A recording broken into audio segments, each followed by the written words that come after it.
Bienvenue, comme je le disais, à chacun d'entre vous. Ça fait plaisir de passer ce temps d'étude, d'interaction, de réflexion, de débat. Ce soir, on va parler du féminisme, ou plutôt de se poser la question, Jésus était-il féministe? Et en vrai, en fait, le sujet de fond de ce soir, c'est vraiment comment Jésus considérait-il la femme? Et après, ce sera à chacun, en fin de soirée, comment on peut dire, de conclure, en tout cas de décider si d'après lui ou d'après elle, Jésus était féministe ou pas. Alors, c'était pour la journée de la femme récemment, c'était Monoprix, si je ne me trompe pas, avait sorti une collection de vêtements et d'accessoires, voilà, un peu contradictoire, où il y avait des vêtements ou des sacs féministes et d'autres machos. Voilà. Donc, puisque le thème de ce soir, eh bien, c'est Jésus est-il féministe ou était-il féministe? Peut-être, comme on l'a évoqué tout à l'heure, ce serait intéressant quand même tout simplement de définir ce qu'est le féminisme. Alors, est-ce que vous pourriez essayer de donner une définition du féminisme? Moi, je dirais peut-être que le féminisme, c'est un mouvement qui veut l'égalité entre les hommes et les femmes. L'égalité ou l'équité, d'ailleurs, je sais plus, parce qu'il y a une différence. Mais après, enfin, je vais pas tout dire maintenant, mais je dirais que de plus en plus, en tout cas aujourd'hui, le terme s'est souvent perdu. Voilà, le féminisme de base, on va dire, s'efface peu à peu, quoi. Mais enfin, je trouve. Mais voilà. En tout cas, de base, le féminisme, c'est ce que je sais que c'est ça en tout cas. D'accord. OK. Merci, Raphaël. Quelqu'un d'autre? C'est quoi pour vous votre définition du féminisme ou votre compréhension du féminisme? Pour compléter ce que Raphaël il a dit, pour moi ce serait, enfin pour moi et la définition de manière générale, ce serait être pour l'égalité au niveau des droits et au niveau des libertés. Parce que du coup, on voit qu'il y a beaucoup de différences entre ce qui est officiellement fait et officieusement fait, ou en tout cas euh, au niveau des actes et des comportements, au niveau des droits, enfin, officiellement, on a tous les mêmes droits, mais officieusement, on n'a pas tous les mêmes libertés et voilà, les femmes se posent des questions que les hommes ne se poseront jamais et vivent des choses que jamais les hommes pourront vivre. Et du coup, ce serait vraiment être dans l'égalité au niveau ouais, des libertés et de la manière dont on peut vivre de Hmm. manière générale. Voilà. Ah oui, je D'accord. voulais faire une petite parenthèse. C'était la journée de la lutte internationale des droits de la femme et pas la journée de la femme. Voilà. C'est important de le D'accord. préciser. Merci. Merci pour la précision. Alors, effectivement, selon les dictionnaires et selon les catégories, les types de définitions, eh bien, on peut le faire de différentes manières, mais je vais vous donner la définition qui met un peu tout le monde d'accord, la plus générale. Eh bien, le féminisme, c'est le courant de pensée et mouvement politique, social et culturel en faveur de l'égalité entre les femmes et les hommes, ou entre les hommes et les femmes, peu importe. Mais l'idée, c'est vraiment de reconnaître l'égalité entre les deux, je dirais au niveau des droits, au niveau des devoirs aussi, et puis au niveau du salaire, bon, au niveau de tout ça, quoi. Bref. En tout cas, voilà, vous avez la définition devant les yeux. Donc ça, c'est la définition officielle simplifiée, en tout cas résumée, pas simplifiée, mais résumée, du féminisme. Alors c'est vrai que moi aussi, quand j'entends féminisme, j'entends ça, mais je ne peux pas m'empêcher d'entendre aussi euh, des, du militantisme, de la combativité aussi, pour la défense des droits de la femme. Donc effectivement, comme tout mouvement qui essaye de rééquilibrer les choses, eh bien, il y a aussi cette tendance, peut-être même ce besoin, à se battre pour faire reconnaître les droits d'une minorité ou bien d'un groupe de personnes dont les droits ne sont pas reconnus. Donc, dans cette définition, on n'a pas la notion de militantisme ou de combativité, mais quand on pense à féminisme, aujourd'hui, en tout cas, moi, j'entends quand même revendication, militantisme, combativité pour la défense des droits de la femme. Et quand j'entends ça, eh bien, j'ai des images qui me viennent en tête parce que moi, je suis quelqu'un d'assez visuel, donc j'ai souvent des images qui surgissent dans mes pensées quand j'ai des mots ou des notions. Et quand je pense droit de la femme, féminisme, eh bien, je pense à des femmes comme, par exemple, Wonder Woman. Voilà, tout simplement. La femme guerrière, celle qui se bat comme des hommes guerriers, mais elle aussi qui va en guerre. Et pour ceux qui sont un peu plus âgés, eh bien, je pense aussi à Xena la guerrière. Pour ceux qui ont connu ça, c'était une série dans les années 90. Donc, c'est un peu la notion d'Amazone. Vous savez, les Amazones, ces femmes qui se passent des hommes et qui, en fait, ont la même ambition, ont la même force, ont la même combativité que les hommes. Et donc, il y a certaines femmes comme ça qui peuvent représenter eh bien, le combat des femmes pour les droits des femmes. Donc voilà, on a Xena la guerrière. Et d'ailleurs, le dernier Astérix, Astérix et le Griffon, eh bien, vous avez, donc ça se passe dans les pays du Nord, et vous avez donc une communauté dans laquelle il y a des femmes guerrières qui sont extrêmement fortes. Et je ne sais pas si vous avez entendu parler des Valkyries. Alors, les Valkyries, en fait, moi, je me suis renseigné sur le sujet quand j'ai préparé ce thème de ce soir. Mais les Valkyries, en fait, ce sont des… Alors, attendez que je prenne correctement la définition parce qu'il faut être précis quand on parle. Voilà. Les Valkyries, ce sont des femmes déesses dont le rôle est d'aider Odin. Donc, Odin, c'est le dieu principal du panthéon de la mythologie nordique. Et la mission de ces divinités, les Valkyries, de ces divinités nordiques, est simple, c'est de mener les guerriers vikings morts au combat jusqu'à Valhalla ou Valhalla. Donc, moi, je ne m'y connais pas beaucoup en mythologie nordique, mais quand on cherche féminisme, Amazon, en fait, on tombe très vite sur ces divinités, ces femmes déesses nordiques. Et les Valkyries sont décrites comme des jeunes femmes blondes à la peau claire. Et pour se déplacer, elles chevauchent des pégases, c'est-à-dire des chevaux ailés. Et vous avez peut-être entendu parler de l'opéra de Wagner qui s'appelle La chevauchée des Valkyries ou l'opération Valkyrie, qui était une opération qui visait à faire mourir tout simplement Adolf Hitler lors de la Deuxième Guerre mondiale. Il y a un film qui a été fait là-dessus d'ailleurs avec Tom Cruise. Donc ça, c'est pour la petite histoire. Mais tout ça pour dire qu'effectivement, quand on pense féminisme, on pense aussi femme guerrière, on pense aussi Amazon, on pense aussi Valkyrie, en tout cas femmes qui se battent pour, comme des hommes d'ailleurs, qui se battent pour reprendre leurs droits. Donc, on garde ça un petit peu en pensée. La question c'est, Jésus était-il féministe?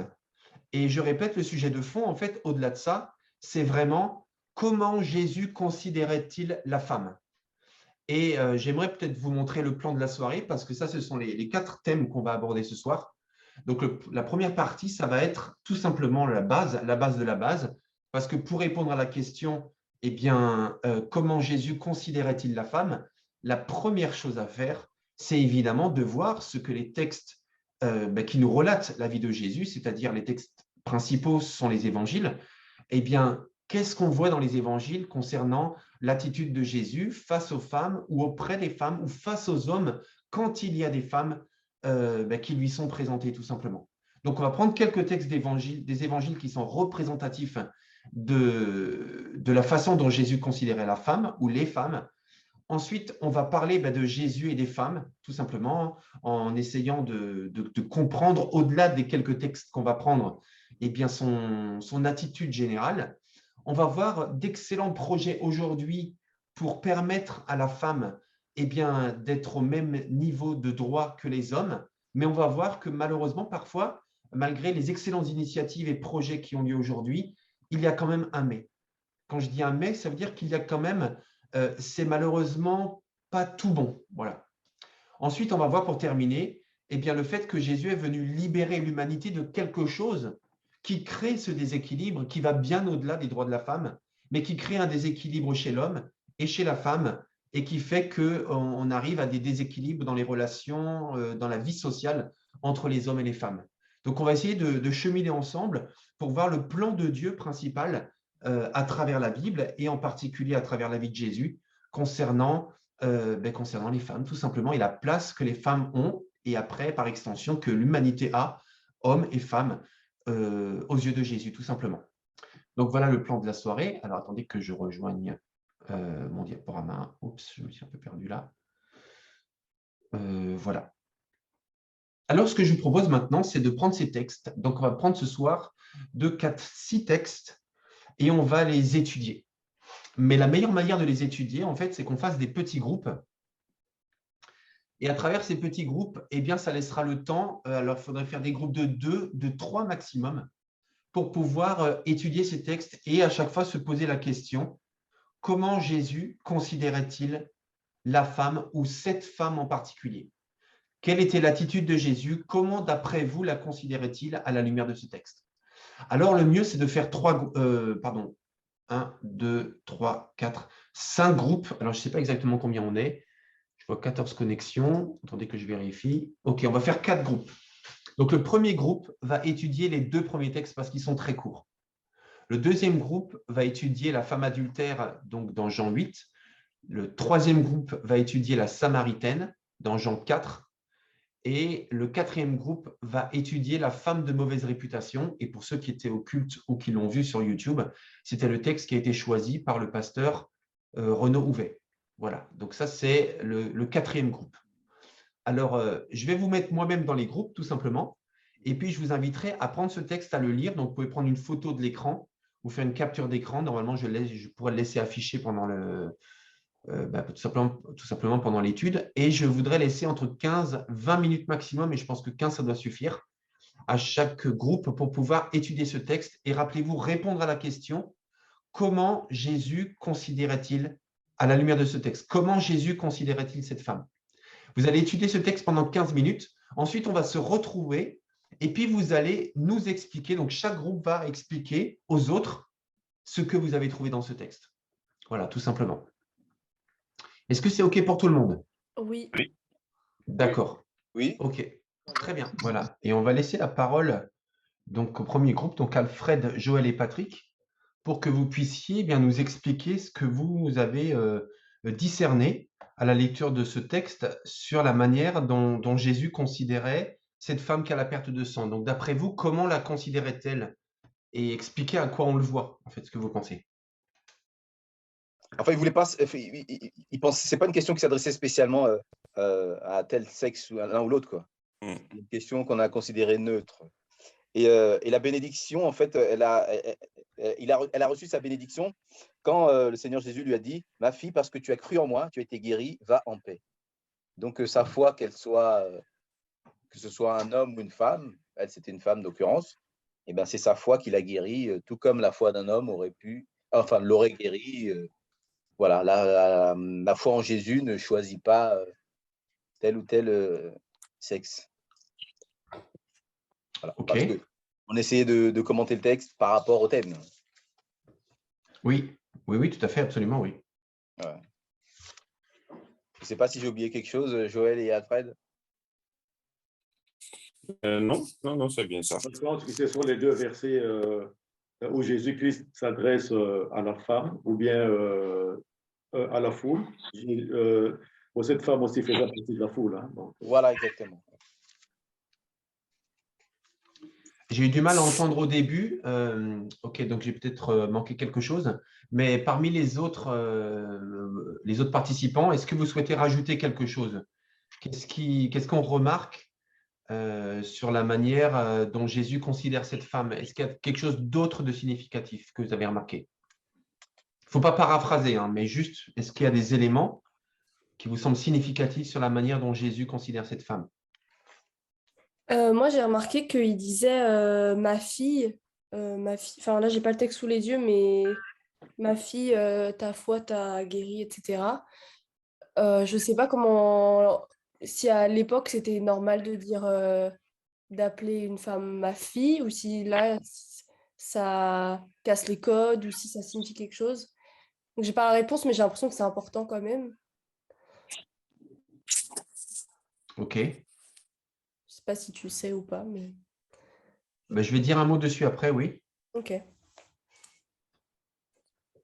Aussi, moi, ce qui me marque, c'est le fait que la femme, au final, ait eu peur, en fait, à la suite de la question de Jésus.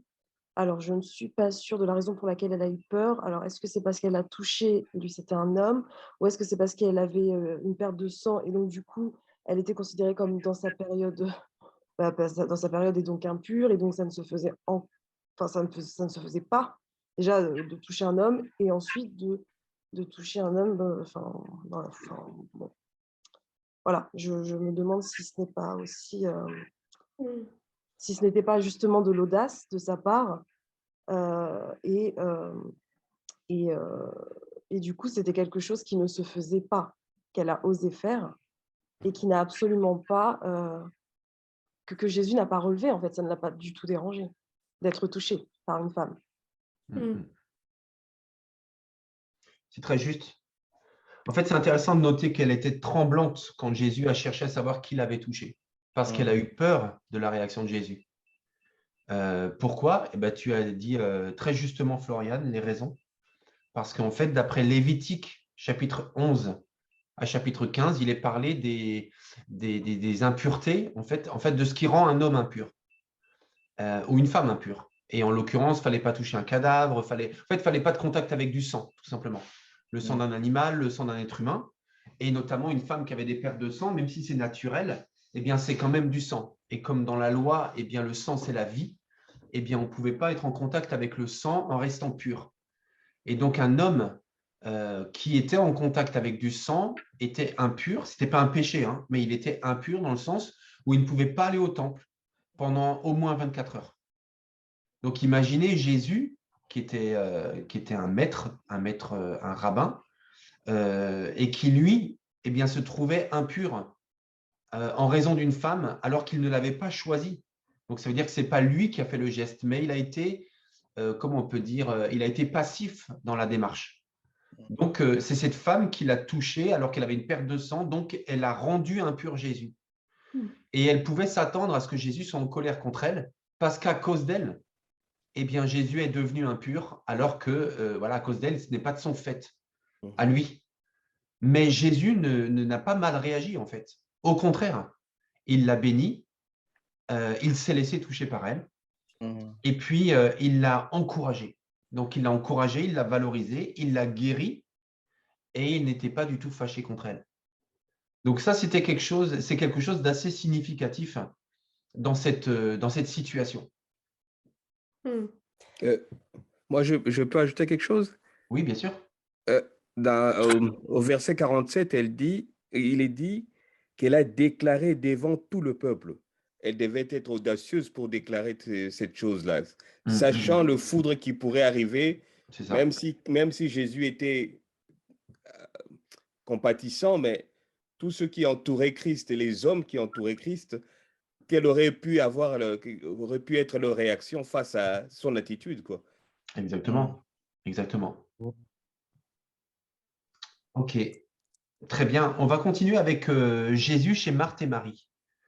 C'est le même groupe. Donc, on va prendre Luc 10, versets 38 à 42. On va tous le prendre, hein. Parce que là, on est au bénéfice. Hein. L'idée, hein, c'est vous qui avez étudié ces textes. Eh bien, vous pouvez en quelque sorte nous enseigner, nous partager ce que vous avez compris de la façon dont Jésus réagit envers la femme ou les femmes. Et puis, du coup, vous êtes un peu nos enseignants, et puis nous, on est à votre bénéfice, et puis après, on participe. Donc, le même groupe, donc Luc 10, 38 à 42, Jésus chez Marthe et Marie. Donc, la même question toujours, comment Jésus considérait-il Marthe et Marie? Qu'est-ce que vous apprenez de l'attitude de Jésus les concernant? Nous, ce qu'on a relevé, c'est que bon, les deux, on connaît l'histoire, on va un peu résumer. Les deux ont une attitude un peu différente. Marthe, ça était affairée aux multiples travaux, c'est-à-dire sûrement pour accueillir Jésus, le ménage, servir, etc. Et Marie est venue à ses pieds, l'écouter, comme l'aurait fait un disciple devant le maître. Et souvent, les disciples, c'était des hommes qui venaient aux pieds écouter la parole. Bien sûr, les deux sont importants, puisque Marthe faisait tout pour nourrir le corps, et Marie, elle est venue nourrir ce qui est spirituel. Mais le Seigneur a agréé, enfin, il dit que le plus important, là, c'est ce que Marie a fait. C'est le Maître est là, le Seigneur est là, donc venir l'écouter. Donc, il a eu une attitude avec Marie comme il aurait eu avec un homme. Et à l'époque, c'était plutôt le rôle des femmes d'aller. Premier rôle, c'était plutôt de s'occuper de faire à manger, mais à boire, etc., plutôt que de venir écouter et s'asseoir et écouter. Donc voilà, il a eu une attitude neutre aussi à ce niveau-là, au niveau de l'attitude de Marie. Ok. Je sais Est-ce pas, que, pardon, est-ce que Joël ou Alfred voulaient rajouter quelque chose? Ben, non, c'est un peu ce qu'on s'est dit. Hein. À part ça, non, on a vu en fait cette différence entre les deux femmes et on a retenu que voilà, la partie spirituelle en fait était assez évidente en fait dans ce contexte pour Jésus.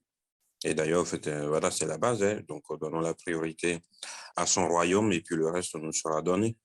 Donc, oui, voilà, c'est un peu ça. C'est un peu ça. J'ai pas relevé d'autres choses, moi. Ok. Et les autres, est-ce que vous voulez rajouter quelque chose sur l'attitude de Jésus envers Marthe et envers Marie?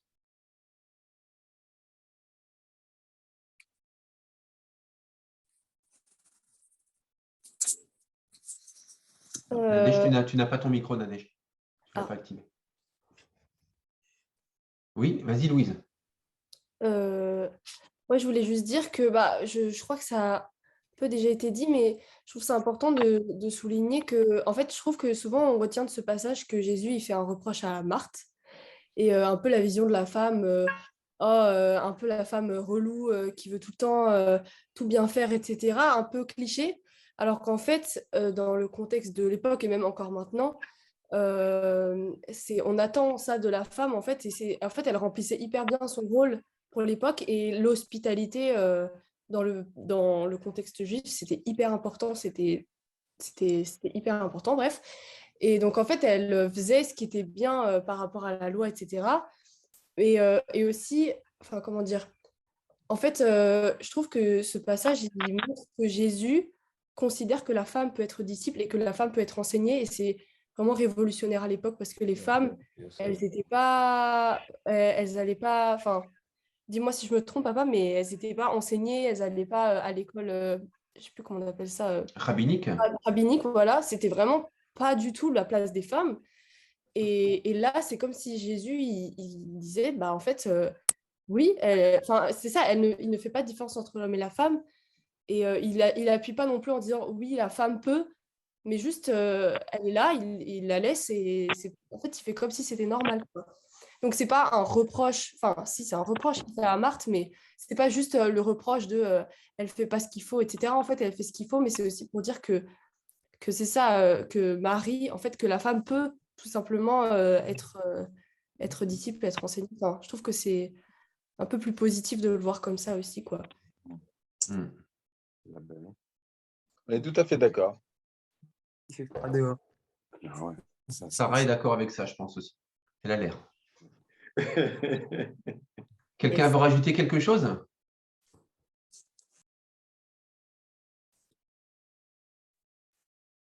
Ok. Je ne sais pas si vous aviez réellement compris ce passage comme on l'a vu ce soir, comme vous l'avez très justement analysé à la lumière du sujet de ce soir. Mais effectivement, très souvent, lorsqu'on lit ce texte, eh bien, Louise, tu l'as bien résumé, on a une compréhension très quand même limitée de ce passage. En gros, Jésus fait des reproches à Marthe parce qu'elle s'agite à plein de choses matérielles et Marie est spirituelle. Mais en fait, ce qu'on ne détecte pas nécessairement, eh bien, c'est que la posture de Marie, c'est clairement la posture d'un disciple. Et vous savez, s'asseoir au pied d'eux, c'était pas juste simplement, il n'y avait pas de chaise, donc on s'est mis sur le tapis. C'était pas simplement ça. C'est que s'asseoir au pied d'un maître, ça voulait dire être son disciple. Et d'ailleurs, on le voit très bien dans Acte 22, verset 3. Acte 22, verset 3, lorsque Paul donne son témoignage et qu'il explique que c'est vraiment un juif intègre qui a été élevé dans la plus pure tradition voilà, comment on peut dire, de la loi de Moïse. Donc c'est Acte 22, 3. Eh bien, Paul dit, je suis juif, né à Tars en Cilicie, mais j'ai été élevé dans cette ville-ci et instruit où? Au pied de Gamaliel, dans la connaissance exacte de la loi de nos pères, étant plein de zèle pour Dieu comme vous l'êtes tous aujourd'hui. Il était instruit au pied de Gamaliel. Et ça veut dire Gamaliel, donc c'était vraiment un maître de la loi qui était très, très réputé à l'époque. Et donc, il dit qu'il était à ses pieds. Et encore une fois, ce n'est pas une position d'humilité ou quoi que ce soit, mais c'est la position du disciple. Donc, Marie, qui est au pied de Jésus, encore une fois, ça ne veut pas dire qu'elle lui lave les pieds, ça ne veut pas dire qu'elle s'assied juste parce qu'il n'y a pas de chaise, mais ça veut dire qu'elle est disciple de Jésus. Donc, je ne sais pas si on l'avait nécessairement remarqué précédemment, mais en fait, quand Jésus non seulement accueille Marthe à ses pieds, mais reproche à Marie, je recommence, non seulement en accueillant Marie à ses pieds et en faisant un reproche à Marthe de s'enfermer dans la cuisine, eh bien, il est en train d'accueillir Marie comme son disciple et il est aussi en train d'essayer de sortir Marthe de la cuisine.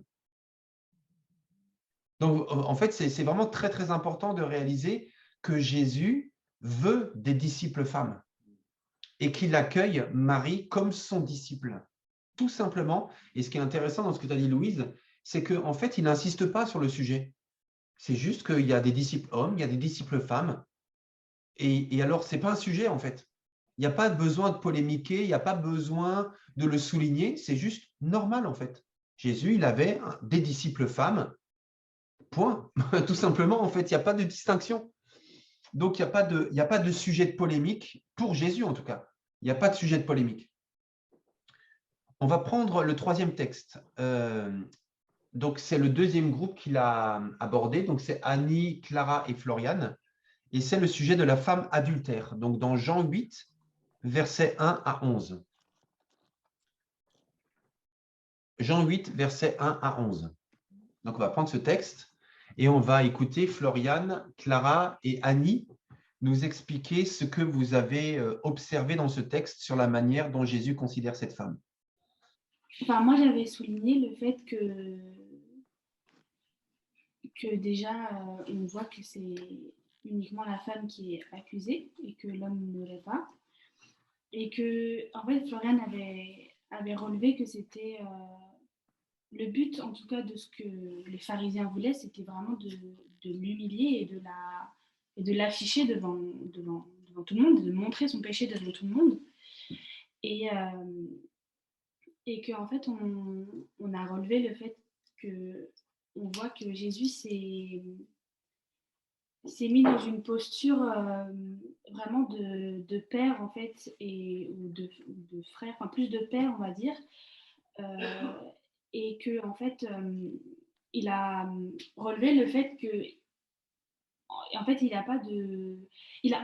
Comment dire? En fait, il a rétabli une sorte d'égalité entre ceux qui l'accusaient et cette femme, en fait, en montrant qu'en fait, il n'y a pas les pharisiens qui accusent et les gens qui sont pécheurs, mais qu'en fait, on est tous pécheurs et qu'il n'y a pas de péché plus fort que d'autres. En fait, il a démenti un peu cette idée de hiérarchie des péchés et que, en fait, certes, cette femme a commis l'adultère, mais déjà, l'homme avec qui elle a eu cette relation était aussi adultère, mais que aussi les pharisiens, peut-être qu'eux ils mentaient, peut-être que d'autres personnes volaient, et qu'en fait, en réalité, on est tous comme cette femme et qu'on a tous des péchés qui sont plus ou moins cachés, plus ou moins visibles, mais qu'en réalité, l'un n'est pas mieux que l'autre et les pharisiens ne sont pas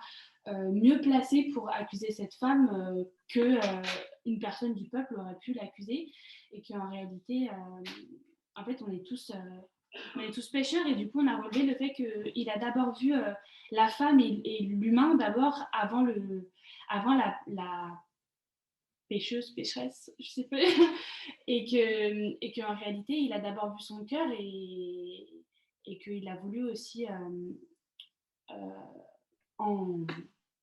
en prenant cet exemple-là, aussi vouloir abolir la loi de Moïse qui se basait sur le châtiment et qu'en réalité, en fait, on est au-dessus de ah bah telle personne elle a commis ça et en réalité elle mérite ça. En fait, si on se base sur ça, en fait, on mérite tous la mort et on mérite tous d'être lapidés. Et en réalité, c'est ce que Jésus voulait peut-être montrer à ce moment-là, qu'en fait, bah, en fait, on est tous pécheurs et que si on se base sur ça, bah, on devrait tous subir le même sort que tout le monde ici, et les pharisiens y compris, devraient subir le même sort.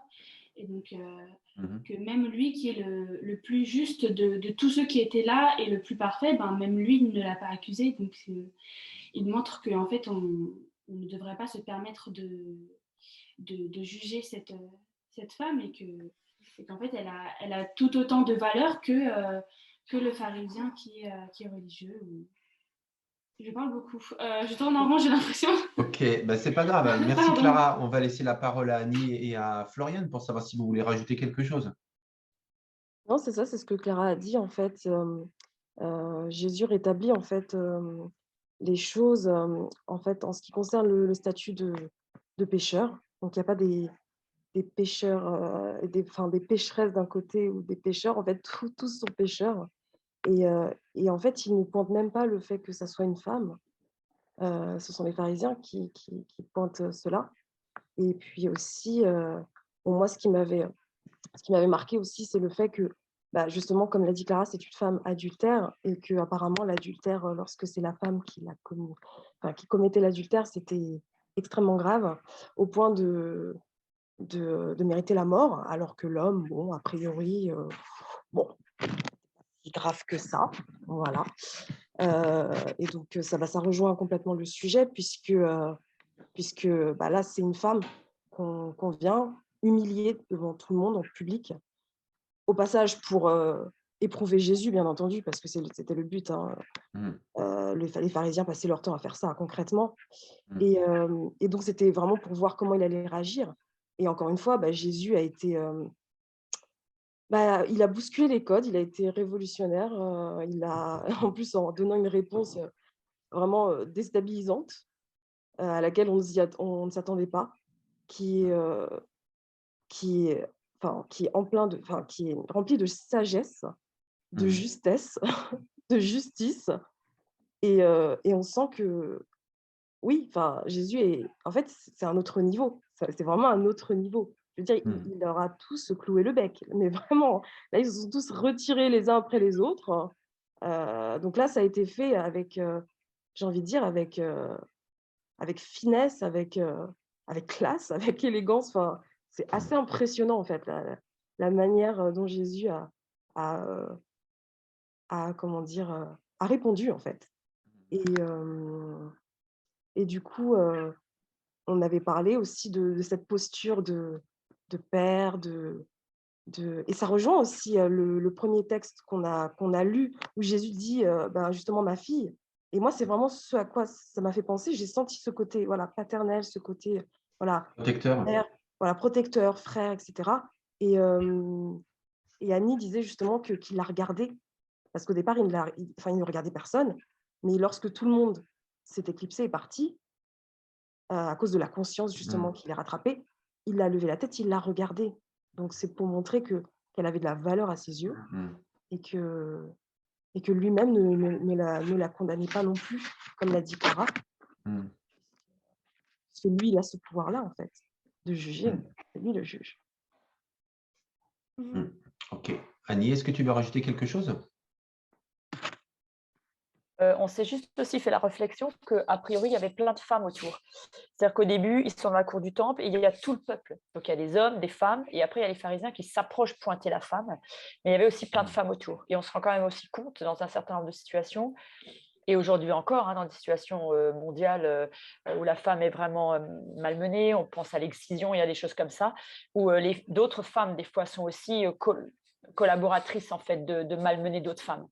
Et en fait, je ne dis pas ça qu'elle malmenait la femme, mais en tout cas, ce qui est sûr, c'est qu'il y avait d'autres femmes aussi autour de la scène. Ce n'est pas que des hommes et elle au milieu. A priori, il y avait des femmes aussi. Et donc, on peut se demander aussi voilà, comment est-ce qu'elles réagissent, comment elles soutiennent, qu'est-ce qui se passe, quoi. Ok. Est-ce que quelqu'un veut rajouter quelque chose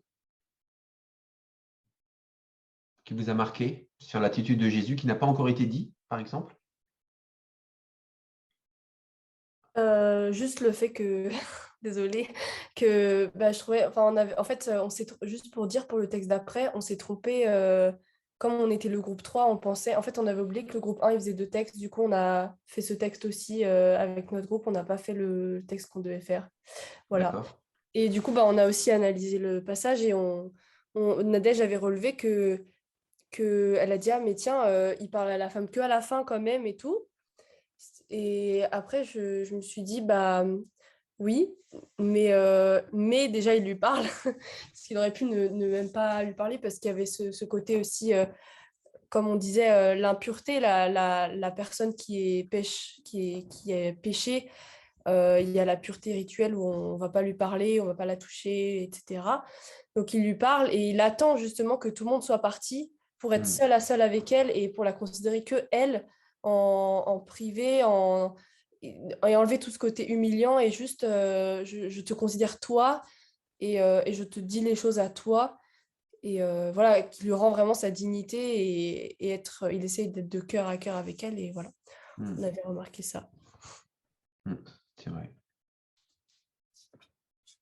Mais du coup, dans ton groupe, donc il y avait qui encore? Il y avait Alain Alain et Nadège. et Nadège, ouais. Vous voulez rajouter quelque chose? Je pense que tout a été dit, enfin en tout cas pour moi. Okay. Bon, moi, j'aimerais ajouter juste le fait on a relevé aussi le fait qu'on a voulu mettre Jésus un peu dans une situation un peu difficile par rapport à la femme et aux hommes, parce que c'était devant tout le monde. Et nous avons relevé que l'attitude que nous, les hommes ou les personnes humainement, quand on est face à ça, en général, connaissant la loi, connaissant la situation culturelle dans laquelle ils vivaient, on aurait pris rapidement parti des pharisiens, par peur, ou c'est parce que aussi dans la culture dans laquelle on se trouve. Et on a donné exemple justement, par exemple, de Moïse, que Jésus a relevé dans certaines circonstances, exemple du divorce. Jésus disait aux gens que Moïse vous a dit ces choses-là tout simplement parce que vos cœurs sont durs.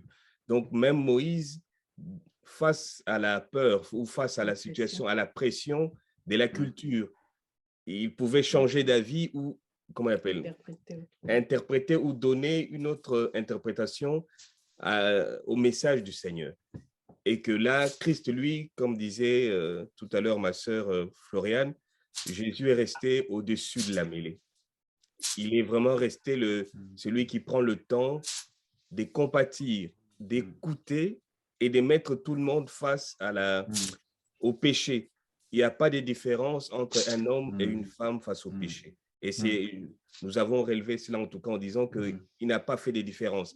Le péché reste le péché, que ce soit un homme ou une femme, tous les deux, on est égaux face à cela. Voilà. C'est vrai. Mais comme tu l'as très, très bien dit aussi, Alain, effectivement, le piège était grand, quoi. Dire qu'on amène, en plus, il est dit, ils traînèrent cette femme. C'est pas, ils l'ont conduite, mais je veux dire, voilà, peut-être qu'il l'a traînée par les cheveux ou par les vêtements, on ne sait pas. Mais en tout cas, il y avait un mépris, un grand mépris envers cette femme.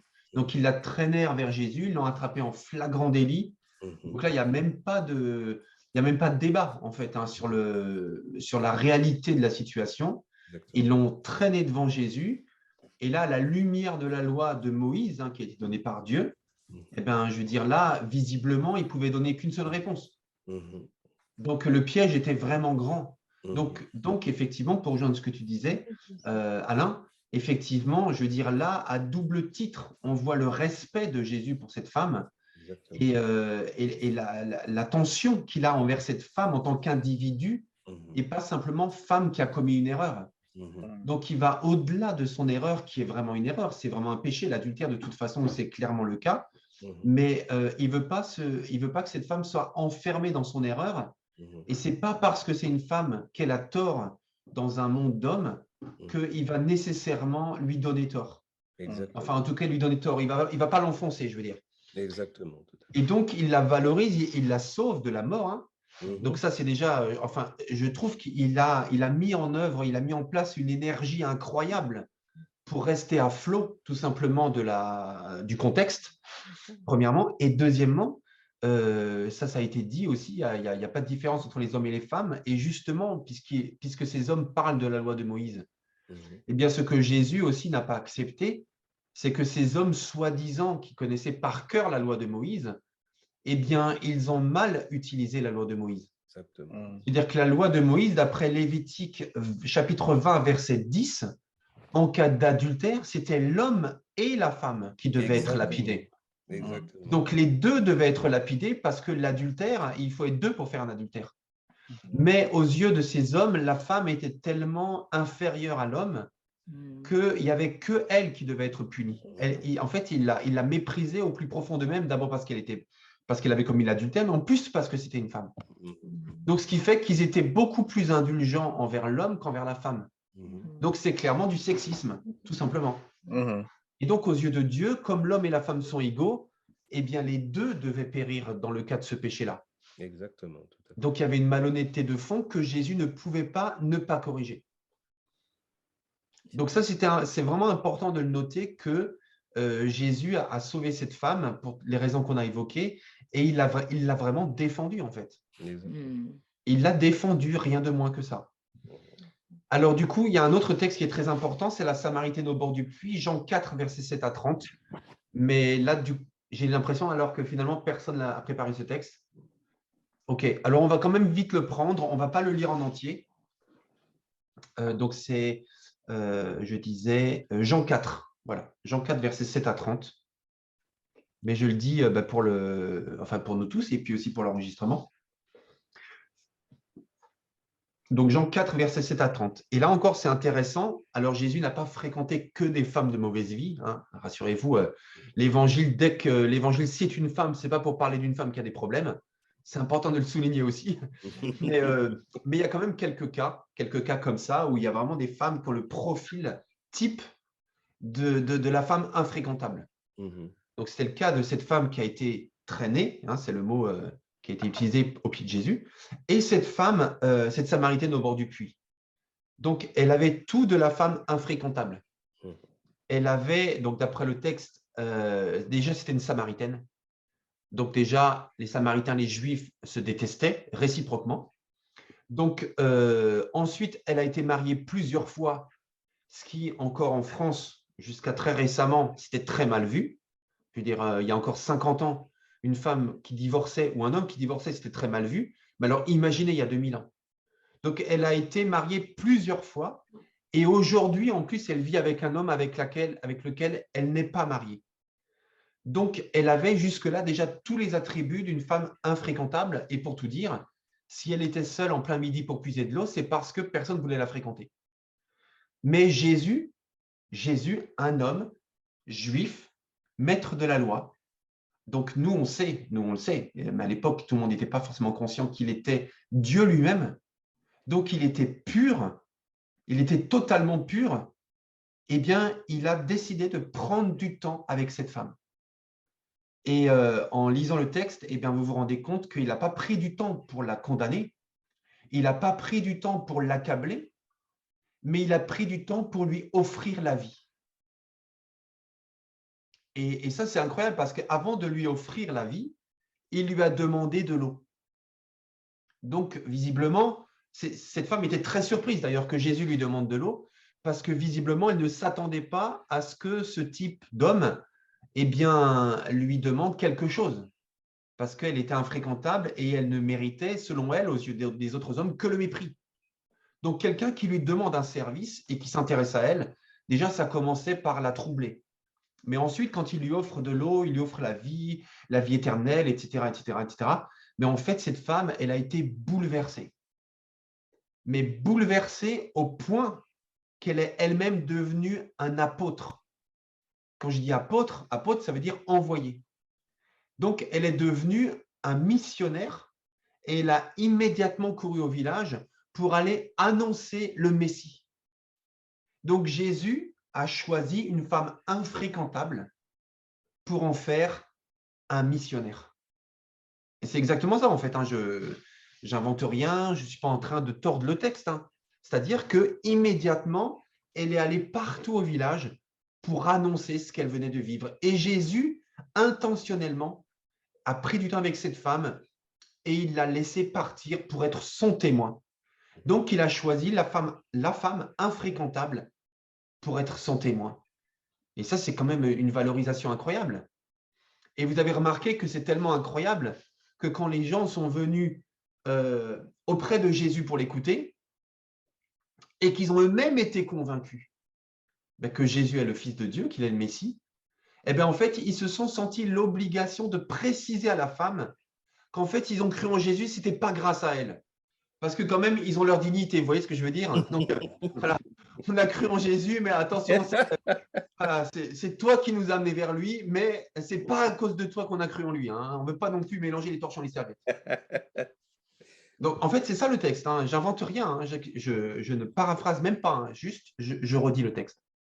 Donc, tout ça pour vous dire que Jésus, en prenant du temps avec cette femme infréquentable, il lui a donné une valorisation qu'aucun autre homme ne lui aurait donnée. Donc, après, on a un autre exemple, la femme de mauvaise réputation, dans Luc 7, 36 à 50. Luc 7, 36 à 50. Alors là, c'est le texte de cette femme En fait, moi, dans mon texte, il est dit que c'est une femme de mauvaise réputation. Et moi, je préfère cette traduction qu'une femme de mauvaise vie. Parce qu'une femme de mauvaise vie, en fait, ça peut vouloir tout dire et rien dire. Mais de mauvaise réputation, ça veut bien dire la rupture sociale qu'elle avait avec les autres. Donc, ça veut dire qu'on ne veut pas traîner avec ces gens-là, en fait, parce qu'elle a une mauvaise réputation. Donc, déjà, d'être avec elle, c'est risquer de mettre en cause sa propre réputation. Donc, personne ne voulait être avec elle. Donc, déjà, Jésus accepte de manger avec un pharisien, d'être invité par un pharisien. Donc, vous voyez, déjà, il se compromet aux yeux de certains. Et ensuite, il accepte de se laisser toucher par une femme de mauvaise réputation. Au point que les gens disent de lui, si vraiment cet homme était un prophète, il saurait de quel genre est cette femme, de quelle espèce est cette femme. Jésus s'est laissé faire. Et non seulement il s'est laissé faire, mais en plus, il a encore une fois défendu cette femme devant le pharisien qui a manqué la plus basique comment on peut dire, des règles de politesse. C'était de prendre soin de lui et de lui laver les pieds. Et cette femme, elle l'a fait et Jésus a dit, mais en fait, c'est cette femme qui s'est bien comportée et pas toi. Mais vous imaginez l'insulte, en fait, pour le pharisien. Lorsque Jésus a dit ça, que c'est cette femme de mauvaise réputation, c'est elle qui s'est bien comportée. Donc, encore une fois, on voit que Jésus prend la défense des femmes. Et ça, c'est assez flagrant quand même. On le voit avec la femme à la perte de sang. En fait, à chaque fois, les femmes ont peur de la réaction de Jésus ou des autres hommes. Mais Jésus prend à contre-pied finalement la culture de son époque. En fait, je ne pense pas que… Plusieurs fois, j'ai entendu ce mot, Jésus était révolutionnaire par rapport à son époque. Alors, certainement qu'il était révolutionnaire par rapport à son époque, mais je ne pense pas en fait que Jésus ait cherché à être révolutionnaire. Il a juste été Dieu, quoi. Il a juste été respectueux, il a juste été rempli d'amour envers ses femmes et il a agi avec son cœur tout simplement en fait. Je suis persuadé qu'il n'a pas cherché la provocation. Je suis persuadé qu'il n'a pas cherché à moucher, comme on dit vulgairement, quelqu'un, vous comprenez, vraiment à le remettre à sa place. Je suis persuadé qu'il a juste été naturel en fait. Il a juste été respectueux et il a aimé ses femmes tout simplement. Donc, en fait, il y a d'autres textes qu'on pourrait prendre, je vous les cite simplement. C'est Matthieu 28, versets 1 à 10. Et là, encore une fois, Jésus a fait quelque chose de très, très inattendu. C'est que Jésus, le Jésus ressuscité, est apparu en premier aux femmes. Donc, ça veut dire que tout comme pour la Samaritaine, en fait, ça veut dire que Jésus a choisi comme témoin de sa résurrection. Vous savez, c'était la chose quand même la plus improbable quand même. Déjà, une résurrection, c'est incroyable. Je veux dire, il a été mis au tombeau. Enfin, je veux dire, les Romains s'attendaient, parce qu'il avait dit en fait qu'il allait ressusciter. Donc, tout le monde a tout fait pour qu'il ne ressuscite pas. Et il est ressuscité. Et Jésus a estimé que les personnes les plus crédibles, c'était les femmes. Et pourtant, dans sa culture, les personnes les moins crédibles, c'était les femmes. Donc Jésus a utilisé comme premier témoin de sa résurrection, comme premier missionnaire, des femmes. Donc encore une fois, ce n'est pas de la provocation, mais c'est simplement qu'aux yeux de Jésus, les femmes sont autant crédibles, autant valables, autant légitimes que les hommes. Et je termine avec ça parce que là, je parle beaucoup. Mais en fait, ce qui était très interpellant, ce qui m'a beaucoup interpellé aussi en réfléchissant à ça, c'est en repensant aux 12 apôtres. Sur les 12 apôtres, si je ne me trompe pas, vous me corrigez si je me trompe, mais un seul était au pied de la croix. Sur les 12 hommes. C'était qui, vous vous rappelez? Jean. Exactement, c'était Jean. Il y avait un seul homme des 12 qui était au pied de la croix. Mais par contre, il y avait combien de femmes? Je ne sais plus, mais il y en avait plusieurs. Ouais. Il y avait au moins Marie, la mère, et Marie-Madeleine. Au moins. Donc, il y avait plusieurs femmes. Pardon, Georges, tu disais? Il me semble, oui, c'est ça, c'est 2 ou 3, il me semble, c'est ça. Donc, en fait, il y avait un homme sur les 12, et par contre, il y avait plusieurs femmes. Comme si les femmes, en fait, étaient détachées de la peur, comment on peut dire, des conséquences possibles de leur fréquentation de Jésus. C'est là, vous savez, où des fois, dans nos milieux chrétiens, il y a comme un peu une fierté d'être un homme en disant, oui, mais nous, les hommes, les disciples de Jésus, les hommes, les apôtres, les hommes, les piliers de l'Église primitive, etc. Mais vous savez, quand on regarde la réalité des textes de l'Évangile et des lettres et puis des actes, eh bien, on se rend compte que des fois, les hommes, ce n'est pas toujours les plus courageux et les femmes sont souvent mises en valeur par Jésus, mais aussi par Paul. Donc, voilà. Alors, on ne va pas répondre à la question officiellement, est-ce que Jésus était-il féministe? Mais en tout cas, en prenant ces différents textes, on peut se rendre compte que Jésus défendait les femmes et il valorisait les femmes, sans aucun doute. Et je voudrais juste revenir sur le diaporama. Attendez que je vous repartage mon écran. Je crois que ça va être celui-ci. Voilà. OK. Attendez que j'affiche la diapo. Voilà. OK. Je vais revenir ici et j'aimerais vous recommander en fait un livre à lire. Alors, j'en parle souvent, hein. Mais ce livre, c'est Jésus, l'homme qui préférait les femmes. Alors, moi, je me rappelle quand on m'avait… D'ailleurs, est-ce qu'on me l'a recommandé? Non, on ne l'a pas recommandé. En fait, j'avais entendu une interview à la radio de l'auteur qui est une chrétienne et qui a écrit ce livre. D'ailleurs, en fait, c'était une des personnes, juste pour info, Christine Pedotti, c'est une des personnes qui a été mandatée pour superviser l'enquête, la grande enquête contre la pédophilie dans l'Église catholique qui a eu lieu il y a quelques mois. En fait, cette femme faisait partie de ce comité qui a supervisé cette enquête. Voilà, pour vous dire juste le profil de la personne qui est vraiment très, très solide. Et quand je l'ai écouté, en fait, dans son interview, ça m'a vraiment intéressé, mais le titre me dérangeait. Je me dis, ça sent la revanche. Ça sent la revanche. Je sens que là, nous les hommes, on va en prendre plein la figure. Et je sens que là, il y a un parti pris féministe clair. Et donc, je me suis dit, bon, je vais tenter ma chance. J'ai acheté ce livre, je l'ai lu et j'ai été tellement béni par son étude de texte, parce qu'elle étudie simplement les textes, en fait, hein, les textes des évangiles, par son étude de texte qui est tellement juste, théologiquement parlant, hein. En fait, elle n'est pas du tout en train de prendre sa revanche, elle n'est pas du tout en train d'incriminer les hommes dans son texte, dans son livre, mais au contraire, simplement, elle redonne la juste valeur aux femmes dans les textes de l'Évangile tels qu'ils sont écrits, tout simplement. Donc, j'aimerais vraiment vous recommander ce livre parce qu'il vaut vraiment la peine. Et juste quelques lignes qui, je trouve, résument bien aussi ce qu'elle cherche à dire dans son livre. Donc, Jésus, l'homme, qui regarde les femmes, qui admire les femmes, qui parle avec les femmes, qui libère les femmes, qui touche et se laisse toucher par les femmes, la bonne nouvelle est annoncée et confiée aux femmes. Et ça, c'est exactement ce qu'on voit dans les évangiles. et ce qu'elle développe beaucoup dans son livre à travers simplement l'étude de texte, parce qu'elle fait à peu près rien d'autre.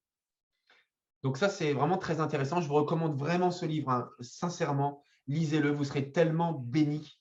Et je l'ai recommandé à plein de gens. Il y a au moins 5 personnes à qui j'ai recommandé qui l'ont lu et qui m'ont confirmé, des hommes et des femmes, et qui m'ont dit c'est un excellent livre d'étude des évangiles.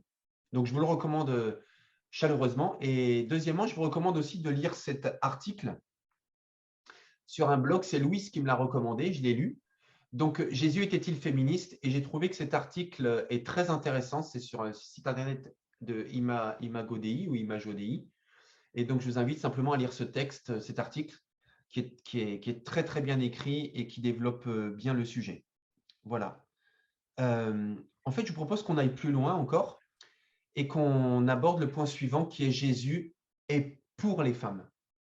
Donc, je ne dis pas qu'il est contre les hommes quand je dis ça, parce qu'on va voir tout à l'heure justement que Jésus n'est pas venu opposer les hommes aux femmes et les femmes aux hommes. Mais au contraire, ce que Jésus est venu faire, c'est réconcilier les genres en réalité. Donc, Jésus est pour les femmes. Est-ce que je peux vous aider pour autre chose? Ok. Jésus a même été l'avocat des femmes parce qu'il a souvent pris leur défense. Et moi, quand je pense à Jésus qui est l'avocat des femmes, je pense aussi au Saint-Esprit qui est appelé le Paraclète. Donc, le Paraclète qui est aussi le défenseur, il est venu pour vous défendre, il est venu pour vous accompagner. Donc, c'est ce que Jésus a dit de son esprit quand il l'enverra. Il vous accompagnera, il vous défendra, il mettra la bonne parole dans votre bouche lorsque vous devrez vous défendre devant les tribunaux, etc. Donc, en fait, le Saint-Esprit a le rôle de ce défenseur et en même temps, Jésus a ce rôle de défenseur aussi envers les femmes parce qu'on a vu dans tous les textes de tout à l'heure que souvent, il prend leur défense. Et Jésus ne défend pas que les femmes, il défend les femmes.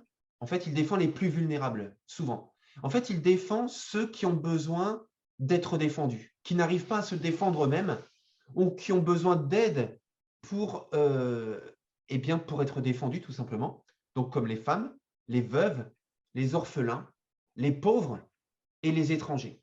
Et les enfants aussi, d'ailleurs.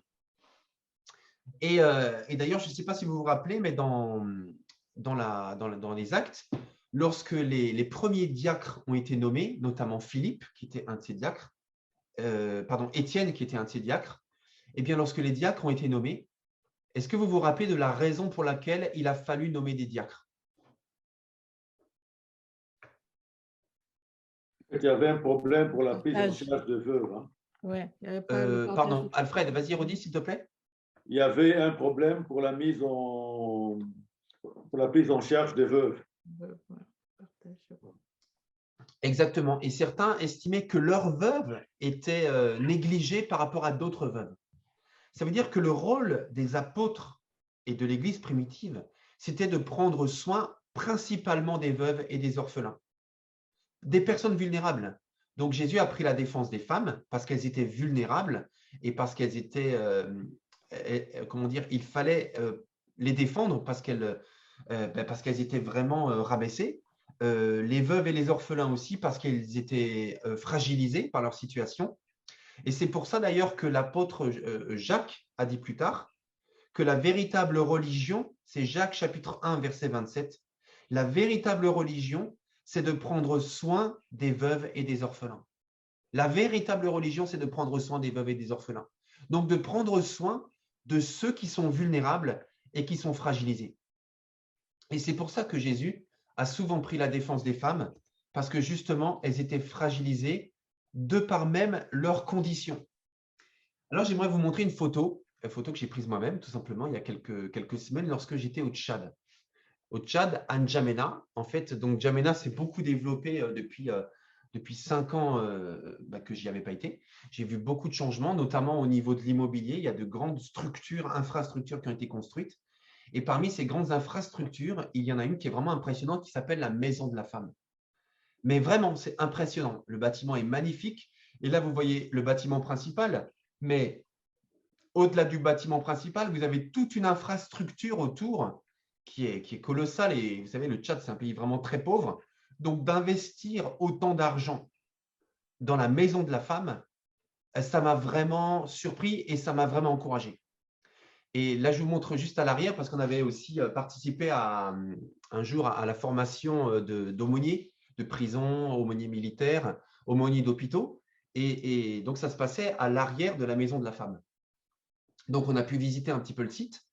Et je discutais avec mes amis tchadiens, mes amis pasteurs tchadiens, et je leur disais, franchement, je suis vraiment impressionné par la maison de la femme. C'est noble, c'est beau, c'est superbe, bravo. Je leur ai dit vraiment bravo.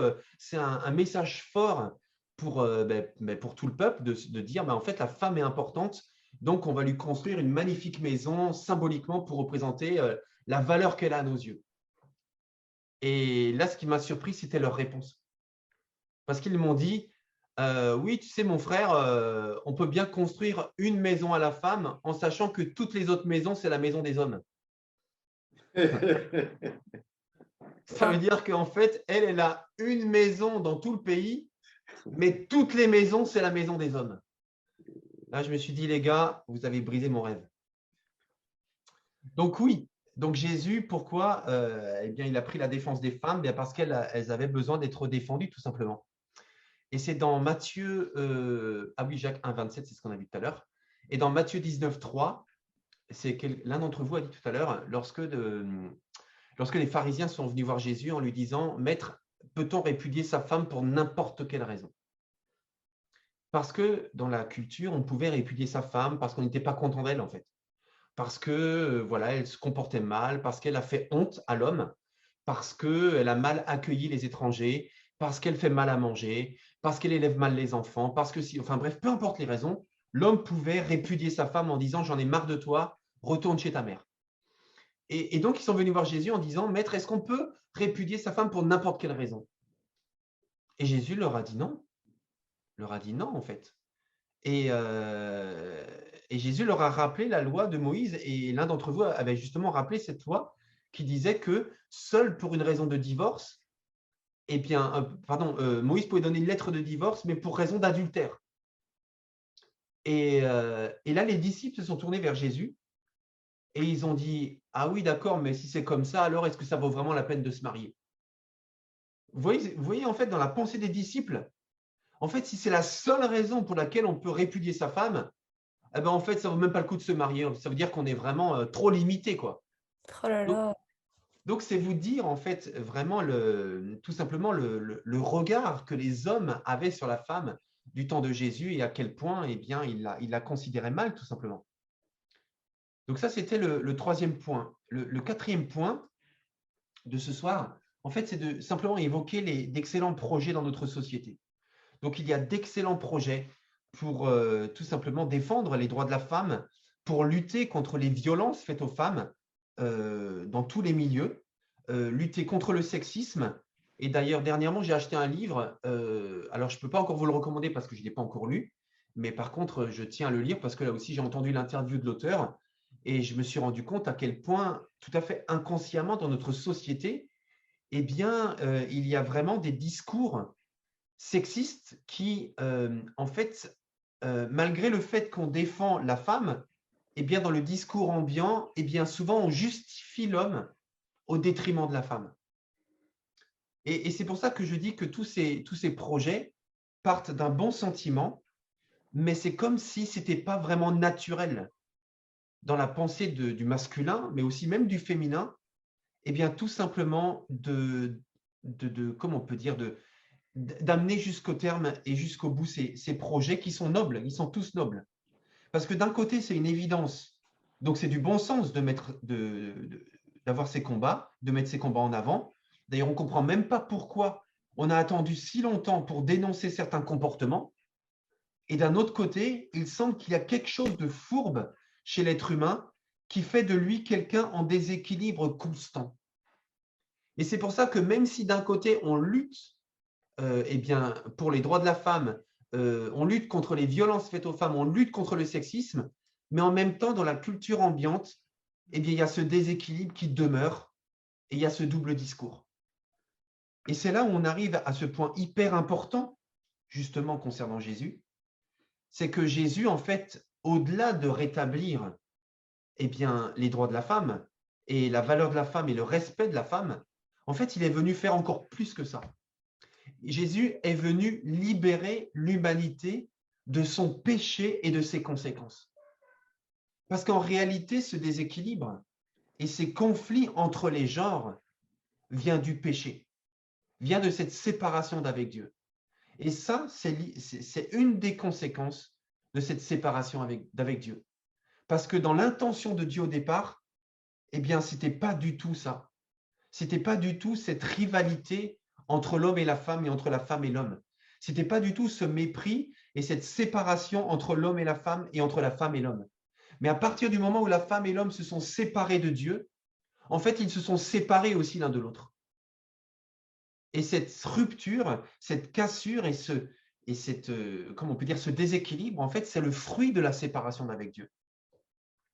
En fait, Jésus est venu apporter des relations apaisées entre les hommes et les femmes et les hommes.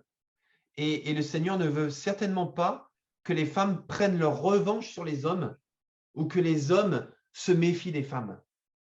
En fait, oh pardon, je vois qu'il y a une main levée. Georges, tu as levé la main, excuse-moi, je ne l'avais pas vu. Georges, tu veux intervenir?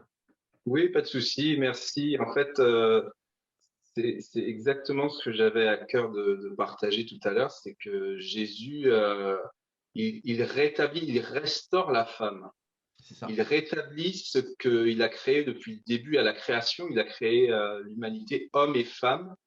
Excuse-moi, hein, je dis peut-être quelque chose que vous avez dit tout à l'heure parce qu'on s'est interrompu, on a dû couper à un moment donné, on n'écoutait pas, donc peut-être que vous avez déjà dit ça. Hein.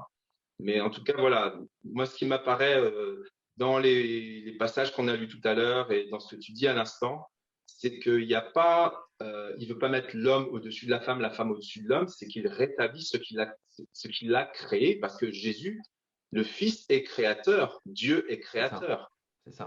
C'est pas juste un homme extraordinaire qui a fait des choses, qui est admirable, etc. C'est Jésus est le Fils de Dieu, il est créateur, il a participé à la création.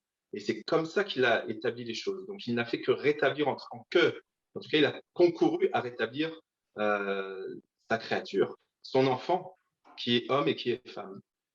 Et dans ce que tu disais aussi, il y a quelque chose qui me venait, mais peut-être que tu vas en parler tout à l'heure, c'est quand à la chute, il y a quelque chose de très particulier que Dieu dit à la femme, à la fin. Il dit à la femme que l'homme dominera sur toi. Ça, c'est une malédiction, en fait. C'est une malédiction. Ce n'est pas comme ça que Dieu... Il n'y a pas d'histoire de domination tyrannique ou je ne sais quoi. Il y a de l'amour, il y a une relation, il y a une complémentarité. Et c'est ça que le Seigneur a voulu établir ou rétablir. Et effectivement, tous les passages qu'on a lus, moi, mon préféré dans ce que tu as dit, c'est... mon préféré, entre guillemets, c'est l'annonce de la résurrection par Marie. C'est ce qu'il y avait pour moi de plus beau, parce que la résurrection, personne n'est ressuscité comme Jésus. Le miracle, il est extraordinaire et c'est une femme qui le confie. Donc voilà, Dieu rétablit les choses. Il ne met pas l'un plus haut que l'autre. Et dernière chose, et je vais m'arrêter là, on a parlé des Écritures. Là, tu nous parles de la société d'aujourd'hui. Je ne sais pas si on va en parler tout à l'heure, mais moi, j'ai une interrogation sur ce qu'a été le rôle de la femme ou la place de la femme dans l'Église pendant 2000 ans. Pendant 2000 ans, la femme, elle a eu un rôle. Il y a des femmes qui ont eu des rôles, une importance extraordinaire quand on étudie un peu l'histoire de l'Église. Mais pour autant, les femmes au quotidien, dans la vie quotidienne ordinaire, etc., elles n'étaient pas tant valorisées que ça. Clairement pas, et même au contraire, en fait.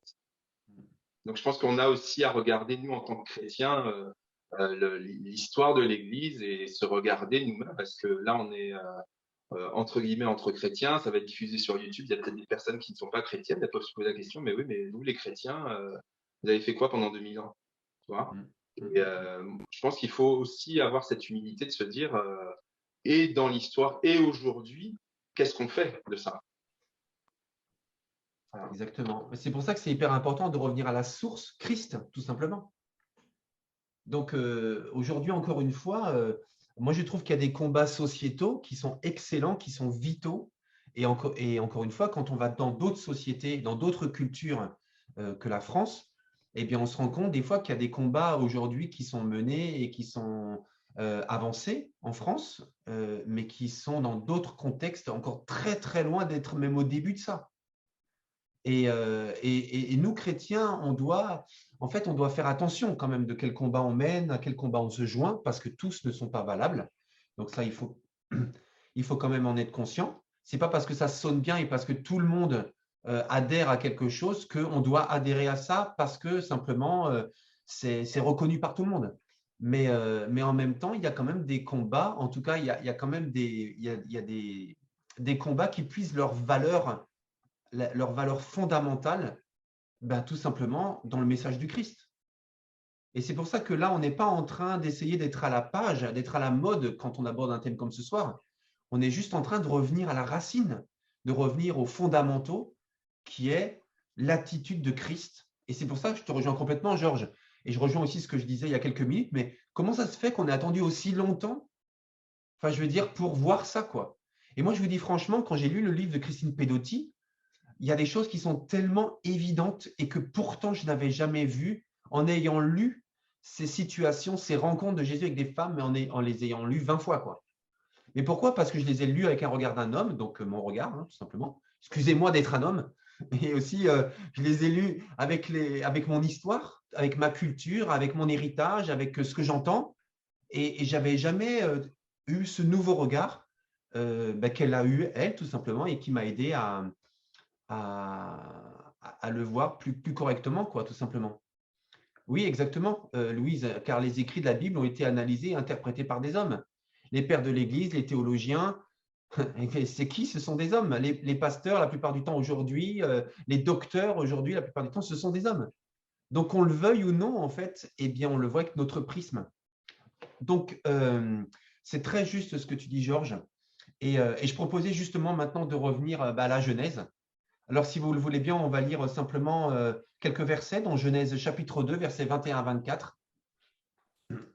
Et comme Gisèle nous a rejoints, bienvenue Gisèle, bienvenue chez toi. Merci. Est-ce que tu pourrais lire, Gisèle, s'il te plaît, Genèse chapitre 2, versets 21 à 24. 21 à 24. Je lis la parole. Alors l'Éternel Dieu fit tomber un profond sommeil sur l'homme qui s'endormit. Il prit une de ses côtes et referma la chair à sa place. L'Éternel Dieu forma une femme de la côte qu'il avait prise à l'homme et il l'amena vers l'homme. Et l'homme dit, « Cette fois-ci, c'est l'os de mes os, la chair de ma chair. C'est elle qu'on appellera femme, car elle a été prise de l'homme. C'est pourquoi l'homme quittera son père et sa mère et s'attachera à sa femme, et ils deviendront une seule chair. » Amen. Vous avez remarqué là, encore une fois, Georges, pour poursuivre ce que tu as dit tout à l'heure, en fait, c'est tellement beau parce que dans ce texte, et rappelez-vous, nous sommes avant le premier péché. Donc là, c'est vraiment la création de Dieu dans la pureté absolue. Le mal n'existe pas, l'ombre n'existe pas, le soupçon, la méfiance, tout ça, ça n'existe pas en fin de compte. La menace, la peur, la jalousie, il n'y a rien de tout ça. Et là, lorsque Dieu crée la femme, donc pendant que celui-ci dormait, il prit une de ses côtes. Donc voilà, beaucoup de commentateurs disent voilà, il n'a pas pris non plus, comment on peut dire, une oreille, il n'a pas pris un orteil, il a pris une côte. Ça veut dire qu'il l'a voulu de son côté, tout simplement, pour qu'elle soit à côté de lui et lui à côté d'elle. Donc pas lui au-dessus d'elle ni en dessous d'elle. Donc rappelez-vous, l'idée, c'est pas de prendre sa revanche sur les hommes ou que les hommes se méfient des femmes, mais simplement de vivre la restauration des relations et du regard qu'on a les uns sur les autres, donc les genres des uns sur les genres des autres, à la lumière du Créateur, tout simplement. Et là, en fait, l'homme s'écria, donc là, on sent que ça vient du cœur, quoi. Il s'écria, « Voici bien cette fois-ci celle qui est os de mes os, chair de ma chair. » Donc là, on est vraiment, c'est un vrai vis-à-vis, on est égaux, on est les mêmes, on est là l'un pour l'autre. Il n'y a pas de domination, en fait. Il n'y a pas d'ascendance l'un sur l'autre. il s'attachera à sa femme et ils ne feront plus qu'un. Et je ne sais pas si vous vous rappelez, c'est dit dans Genèse chapitre 3, verset 20, mais ce que signifie Ève, c'est quoi le sens de Ève? Qui donne la vie, je crois. La mère des vivants. C'est ça, Ève signifie la vie. Ouais. La vie. Donc en fait, mépriser la femme ou rabaisser la femme, c'est rabaisser la vie. Mm. En fait, dévaloriser la femme, c'est dévaloriser la vie, mais rien de moins que ça. Donc encore une fois, on est en train de retourner au début des choses, en fait, comment Dieu le voulait au départ. Rappelez-vous que Jésus lui-même a dit, c'était pas comme ça au commencement. C'est à cause de la dureté de votre cœur que Moïse a permis de donner une lettre de divorce, mais au commencement, c'était pas comme ça. Et il y a un autre texte qui est très important aussi. Est-ce que, je ne sais pas qui c'est qui est, est-ce que Raphaël, est-ce que tu peux lire ce texte de Galates? Donc là, ce n'est pas Jésus qui parle, bien sûr, c'est Paul, Oui. mais inspiré par Dieu. D'accord. Alors, car par la foi en Jésus-Christ, vous êtes tous fils et filles de Dieu. Car vous tous qui avez été baptisés pour Christ, vous êtes revêtus de Christ. Il n'y a plus ni juif ni non-juif, il n'y a plus esclave ni homme libre, il n'y a ni homme ni femme, unis à Jésus-Christ, vous êtes tous un. C'est ça. Et là, Paul rappelle ce texte donc en disant qu'en Christ, il n'y a pas de différence. Alors, ça ne veut pas dire qu'on n'est pas différent, il ne s'agit pas de niveler les sexes, tout simplement, parce qu'il y a des différences entre les hommes et les femmes. Mais aux yeux de Christ, en fait, on est égaux. Et pour revenir sur ce qu'on disait tout à l'heure par rapport à Marthe et Marie, en fait, Jésus n'a pas fait de polémique en permettant à Marie de devenir son disciple et de parler théologie avec Marie. C'était juste normal. Donc, voyez-vous, la relation de Jésus avec les femmes, elle était juste normale. Il ne cherchait pas à surréagir, mais juste, il n'y avait pas de différence, tout simplement. Annie, tu as levé la main? Oui. Et puis Alain aussi, juste après. Une petite question sur le passage de Genèse, Genèse 2. Est-ce qu'il n'y a pas peut-être, alors je n'ai pas cherché dans le Chouraki ou dans une autre traduction, peut-être que je regarde, mais dans le passage, il est dit je lui ferai une aide qui soit son vis-à-vis, et puis c'est répété une deuxième fois, mais il ne trouvera pas d'aide qui soit son vis-à-vis. Est-ce que le mot aide aussi n'est pas du coup mécompris, quoi, et interpréter peut-être comme forcément une aide, il y a une supériorité, une infériorité, voilà, alors que c'était juste une question parce que le terme est répété deux fois, quoi. Donc je me demandais si dans d'autres traductions on avait ce mot-là ou s'il y avait d'autres choses. Peut-être que, si je peux me permettre, dans tous les cas, si l'homme a besoin d'aide, supériorité ou pas, je pense que si l'homme a besoin d'aide, c'est qu'au final, il ne peut pas se débrouiller tout seul, quoi. Donc au final, qu'il y ait une supériorité ou pas, ce qui est dit, c'est qu'il a besoin d'une aide. Et donc cette aide-là, l'aide à être plus performant, ou voilà. Et puis vu que la femme a été tirée de l'homme de base, la femme du coup fait partie de l'homme, et du coup toutes ses capacités, il les a avec la femme. Et donc du coup, il n'y a pas une supériorité forcément, mais je pense qu'il y a une complémentarité surtout. Et voilà, après la chute, il y a eu une hiérarchie dans tout ça, mais je pense que finalement, supériorité ou pas, les deux sont essentiels en fait pour qu'il y ait un vrai fonctionnement et une vraie unité, quoi.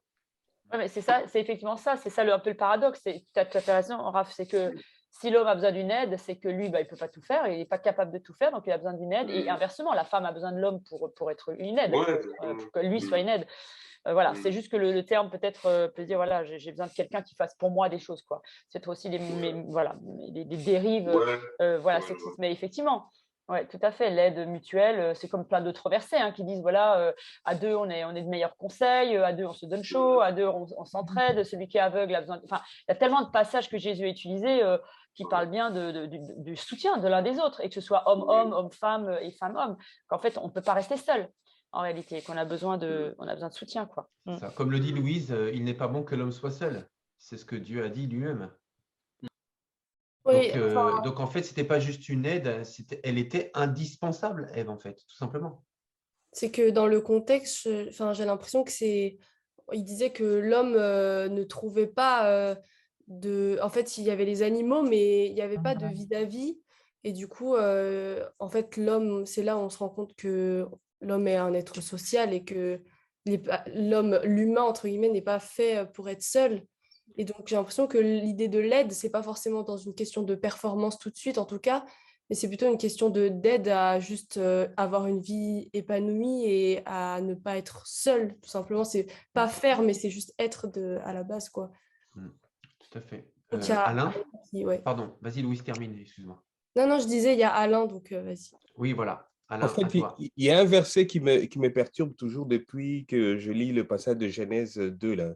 C'est le passage de... Après, donc le 23, il dit, l'homme dit, voici cette fois-ci l'os de mes os, ma chair, ma chair. Et puis, au 24, il dit, c'est pourquoi l'homme quittera son père et sa mère et s'attachera à sa femme. Pourquoi c'est l'homme qui quitte et il n'a pas fait l'équilibre là-dessus? C'est quelque chose qui m'a toujours perturbé. Au départ, donc, quand on commence dans Genèse, on dit qu'il prend l'os, disons la côte, et il crée la femme. Mais au verset 24, il dit, c'est l'homme qui va quitter son père et sa femme et sa mère et s'attachera à sa femme et ils deviendront une seule chair. Pourquoi c'est l'homme qui quitte? Pourquoi cette précision? Parce qu'il a été créé le premier. Mais pourquoi c'est lui qui quitte? Pourquoi c'est pas la femme qui quitte? Ben, parce que c'est l'homme qui va faire le premier pas, peut-être aussi, je sais pas. Selon...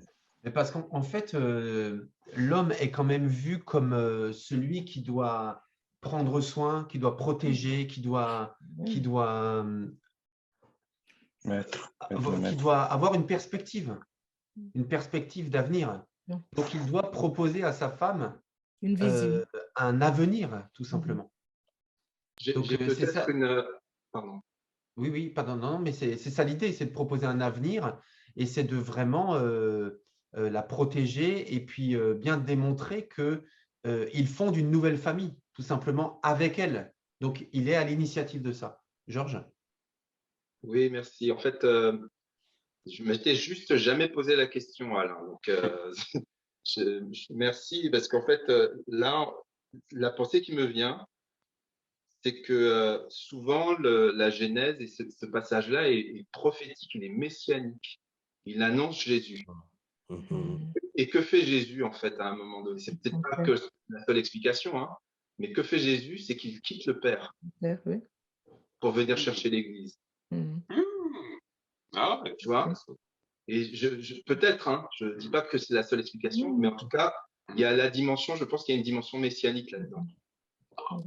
Pour que derrière, il va s'attacher à son épouse, l'Église, et le Seigneur nous promet qu'il y aura les noces de l'agneau. Et on sera un avec lui. Tu vois?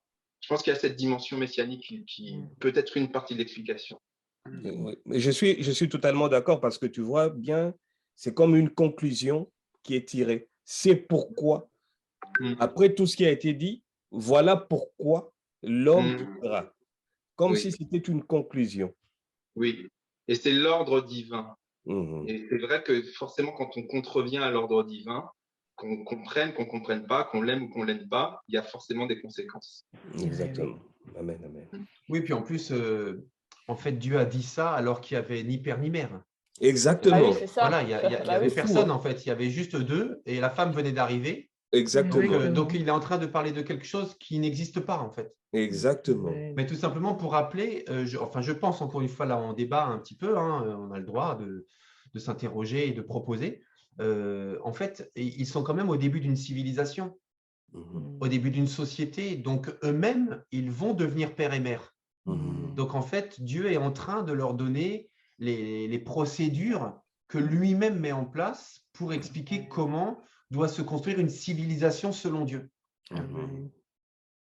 Donc, voilà, ce sont des principes, tout simplement. Alors, une autre explication, Louise, l'homme ne veut pas rester seul, alors il ira chercher une femme, comme ça à la rejoint Genèse. ça rejoint ce que tu viens de dire, mais j'ai l'impression que c'est aussi... Je pense que Georges, tu as 100% raison, hein. Et je pense qu'il y a aussi, donc il y a la dimension spirituelle et la dimension plutôt terrestre, je pense, du fait de tout simplement créer une génération, enfin, comment dire, une descendance où bah, l'homme, du coup, pour pouvoir s'unir à sa femme et ainsi peupler la terre comme Dieu l'a demandé, bah, il doit quitter son père et sa mère il peut pas rester célibataire toute sa vie, rester chez ses parents, mais il doit s'unir tout simplement. Donc ça me semble assez logique aussi en fait. Enfin, c'est comme une boucle en fait. Au début, il se sentait seul, il était seul, alors Dieu lui a donné une femme. Ensuite, ils vont s'unir, ils vont avoir des enfants. Par exemple, ils vont avoir un fils qui va aller s'unir à une femme, etc. quoi. En fait, ce qui me semble important aussi dans le passage, notamment donc dans l'attitude de Jésus, déjà pour commencer, qu'on a vu jusqu'à présent, dans celle de Paul aux Galates, et après on va terminer d'ici 2-3 minutes, c'est que donc, quand Paul dit il n'y a plus ni juif ni non-juif, ni esclave ni homme libre, ni homme ni femme, unis à Jésus-Christ, vous êtes tous un. Donc de son temps, bon, bien sûr, il y avait des juifs et des non-juifs, il y avait des esclaves, des hommes libres, il y avait bien sûr des hommes et des femmes, mais c'est comme si, encore une fois, aux yeux de Christ, c'est pas ça qui nous définit en fait. Donc ça fait partie de notre histoire et de notre profil, mais par contre, ça ne nous réduit pas, ça ne nous résume pas. Et je pense que là aussi, c'est vraiment un appel parce que quand même, parfois dans nos cultures, mais aussi dans nos cultures d'église, eh bien, vous savez, c'est comme si des fois, il y avait, comment on peut dire, des réflexes, voilà, c'est ça, des réflexes quand on est face à un homme, je parle de même bibliquement ou même dans la façon de vivre l'église, de gérer l'église. Si c'est un homme, on a le réflexe en fait de réagir comme ça. Si c'est une femme, on a le réflexe de réagir comme ça. Parce qu'en fait, en nous est toujours inscrit encore ces différences très marquées entre hommes et femmes, par exemple. Et moi, je me rappelle, il y avait on avait un couple d'amis. En fait, tous les deux, ils dirigeaient, enfin non, je ne recommence pas tous les deux, mais en fait, ils faisaient partie d'une troupe de théâtre chrétien, qui s'appelle les Covenant Players, pour ceux qui se rappellent. Ils sont venus jouer à Pontoise, à Pâques, il y a quelques années. Et puis, en fait, la chef de troupe, eh bien, c'était la femme de ce couple. Et à chaque fois qu'ils allaient dans une église, c'est elle qui me l'a raconté, hein, à chaque fois qu'ils allaient dans une église, quand le pasteur voulait gérer les aspects pratiques, voir l'organisation, eh bien, il allait systématiquement voir son mari. Alors que c'était elle, en fait, qui était la chef de troupe. Et c'était clair pour toute la troupe, mais dans la tête des pasteurs, eh bien, en fait, ils n'étaient pas à l'aise d'avoir un vis-à-vis femme pour diriger une troupe, donc ils allaient voir directement son mari. Et ça, il n'y avait rien de mieux pour la vexer et l'humilier. Et de même, son mari, en fait, qui renvoyait vers la femme, mais elle a dit, on pouvait faire comme on voulait. C'est comme s'il était inscrit dans leur tête qu'il y a vraiment une différence entre hommes et femmes et que les hommes, c'est fait pour ça et les femmes, c'est fait pour ça. Et donc, Paul rappelle quand même qu'aux yeux de Christ, même s'il y a des différences, il ne faut pas qu'on ait le réflexe automatique de se dire, bon, les femmes, c'est fait pour ça et les hommes, c'est fait pour ça. Et encore une fois, moi, je ne suis pas là pour critiquer les cultures, hein, mais moi, ce qui me marquait quand même, c'est quand on était au Tchad, eh bien, en fait, dans les églises, hein, les hommes sont d'un côté et les femmes sont de l'autre. Hein. On ne mélange pas, hein, sauf les enfants. Les enfants garçons sont avec les mamans, mais par contre, les ados ne sont pas avec les mamans, hein, ça c'est sûr. Hein. Donc, c'est quand même incroyable. C'est quand même… ça doit nous amener à réfléchir, c'est ça que je veux dire, tout simplement. Quelles sont nos considérations et quels sont les réflexes que l'on a gardés et sont-ils justifiés, tout simplement. Et je vais terminer juste avec ce dernier point qui m'a semblé vraiment, je ne sais pas si vous l'aviez déjà remarqué, mais c'est vraiment, du coup, là, vraiment révolutionnaire. Nous sommes en 1850 avant Jésus-Christ. Avant Jésus-Christ. Au moment où Abraham cherche une épouse pour son fils. Donc jusque-là, rien de surprenant, un père qui cherche une épouse pour son fils, qui cherche une épouse pour son fils. Donc il envoie Éliézer, son serviteur, pour aller chercher une femme de sa culture afin de trouver une épouse pour son fils. Bon, il n'y a rien d'étonnant dans la culture orientale de l'époque, c'est comme ça que ça se faisait. Aujourd'hui, ça se fait encore comme ça dans plein de pays du monde. Mais seulement, ce qui est très, très étonnant, c'est que le serviteur, discutant avec son maître, répond à son maître, mais peut-être que cette femme ne voudra-t-elle pas me suivre ici au pays? Devrais-je alors ramener ton fils dans le pays d'où tu es parti? En d'autres termes, si elle ne veut pas me suivre, ben, est-ce que je l'oblige? Ou est-ce que j'emmène ton fils la voir et est-ce qu'on s'arrange, quoi?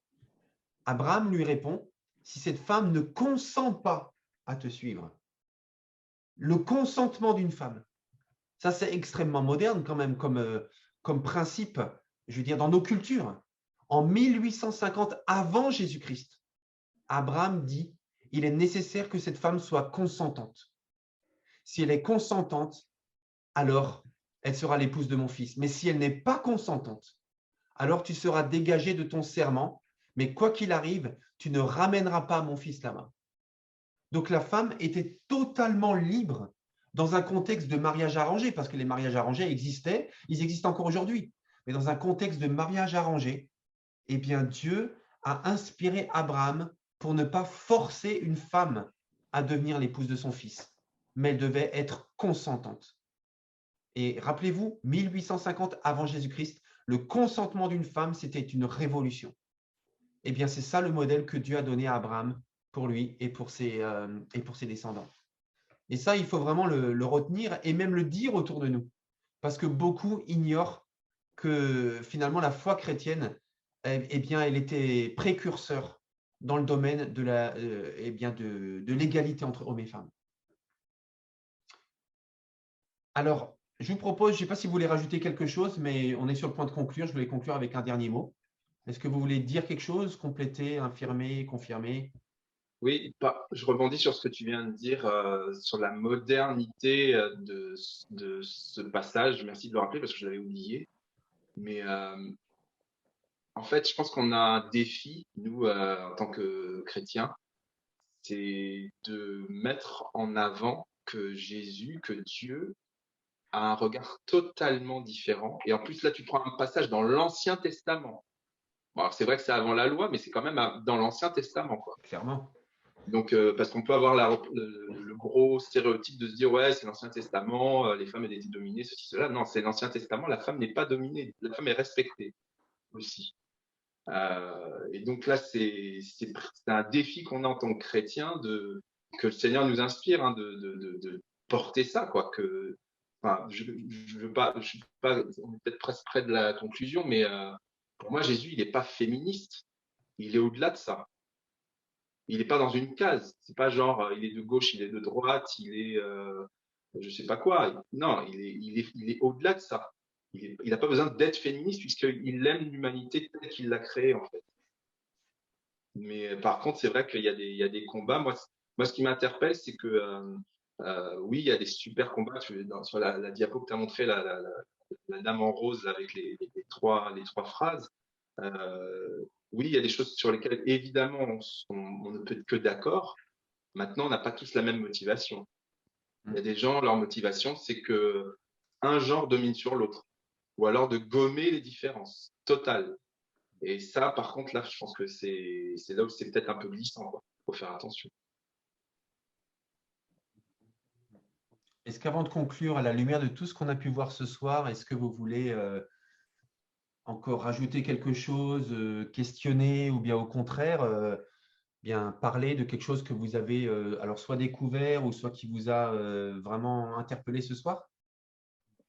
J'avais lu que une des traductions de Genèse 2, c'est enfin, Dieu forma la femme, pas de la côte, mais du côté carrément de l'homme. Il y a certaines traductions qui disent ça, c'est les mêmes mots qui disent côté, donc c'est vraiment, vraiment la moitié, un vis-à-vis, quoi. Il a séparé en deux et c'est vraiment un vis-à-vis parfait, c'est pas juste une côte. Voilà, je voulais juste rajouter cela, ce petit détail. Ok, merci. Non, c'est sûr qu'aujourd'hui, la dérive, la problématique du féminisme, de certains mouvements, c'est que c'est vraiment, ça peut aller vers de l'anti-homme plutôt que juste de rééquilibrer, quoi. Et donc, c'est là où il faut qu'on lutte vraiment en tant que croyant, quoi. Et qu'on revienne effectivement aux textes bibliques qui sont très clairs, quoi. Surtout en tant qu'homme. On ne se laissera pas faire. Je plaisante.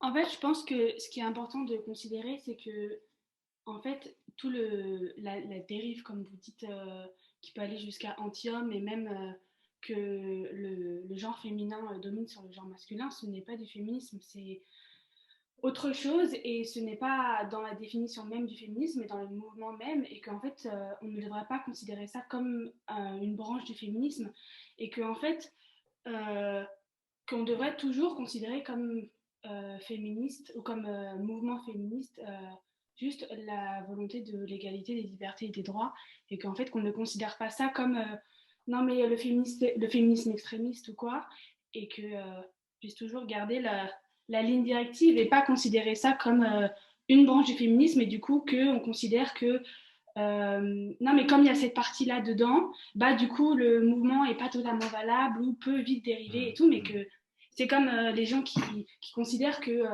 les terroristes sont musulmans, alors qu'en fait ça n'a rien à voir. Et bah pour moi c'est un peu extrême comme comparaison, mais pour moi c'est un peu la même chose. On ne peut pas associer quelque chose qui est totalement en dehors de la définition même et de la racine même du mouvement.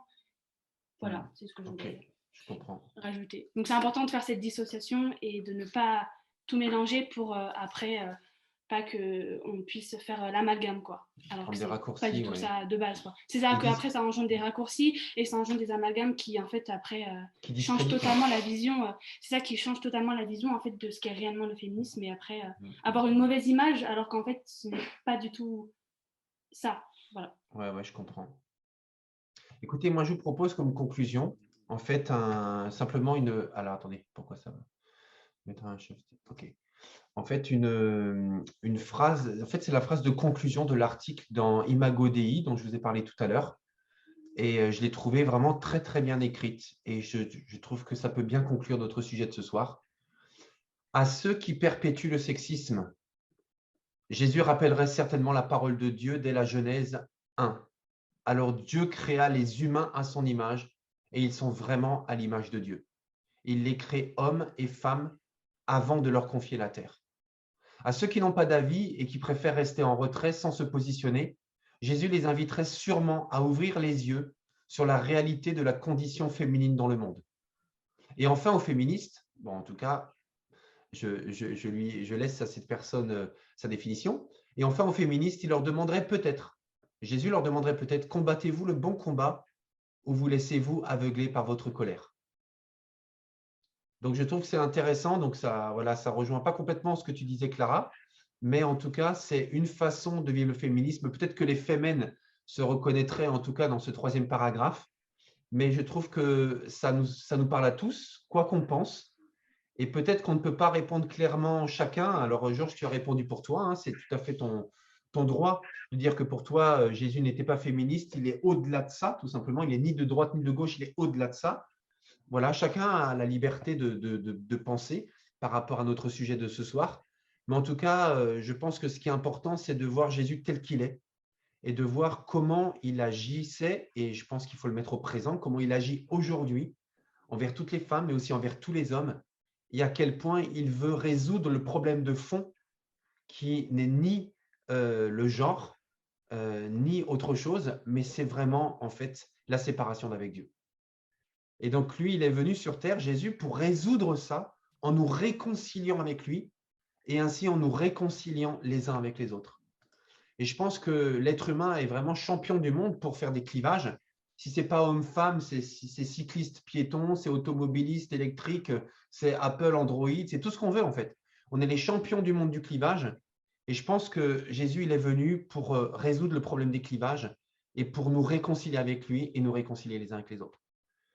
Et voilà, en tout cas, c'est ce qui me semble essentiel, peut-être pour conclure aussi le sujet de ce soir. Donc, les amis, en tout cas, merci à chacun pour votre participation. Ça a été très, très riche pour nous tous.